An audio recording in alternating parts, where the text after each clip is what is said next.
Big boss అగ్ని పరీక్ష season 2లో ఒక మనిషి ఒక డైలాగ్ వేసింది. ఏం డైలాగ్ అది? నాకు బిగ్ బాస్ హౌస్ మాత్రమే కనిపిస్తుంది అని. ఈ పాటి మీకు అర్థమైపోయిండాలి. ఎవరు ఆ మనిషి?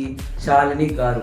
మొన్న ఆ వెజిటేబుల్ టాస్క్ పెడితే అంత డట్టీగా ఉన్నా, అంత స్మెల్గా ఉన్నా అవన్నీ ఎత్తినేసుకొని బయటికి రాకుండా ఏదైతే టాస్క్ ఇన్స్ట్రక్షన్స్ చెప్పారో అదే ఫాలో అవుతూ అదే విధంగా అదే టాస్క్తో అంతే క్యూట్గా తెలివిగా ఓపిక్గా ప్రశాంతంగా టాస్క్ ఆడి గ్లాస్ డోర్ ఓపెన్ చేసి గ్లాస్ తీసుకొని జ్యూస్ మొత్తం దాకా ఇలా నిలబడుతుంది. ఎంత కాన్ఫిడెన్స్గా చెప్పిందంటే నాకు నా మీద నమ్మకం ఉంది, నేను ఆడగలుగుతాను అనేసి. ఆపోజిట్ ఎవరు? ఒక పర్సన్, బాయ్ అంటే ఒక మెన్, అతను అమరు. ఎంత బాగా ఆడుతున్నాడు. అతను కూడా టఫ్ ఇచ్చాడు, కానీ ఓపిక్గా ఎలాంటి ఫోకస్ లేకుండా ఓన్లీ గేమ్ మీద ఫోకస్ పెట్టుకొని గేమ్ గెలిచింది.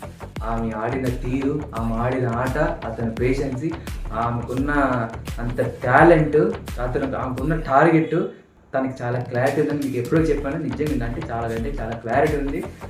తనైతే నాకు చాలా బాగా నచ్చింది. నాకు రెస్పెక్ట్ పెరిగింది. ఆమె ఆడిన ఆట తీరులో నాకు రెస్పెక్ట్ పెరిగింది.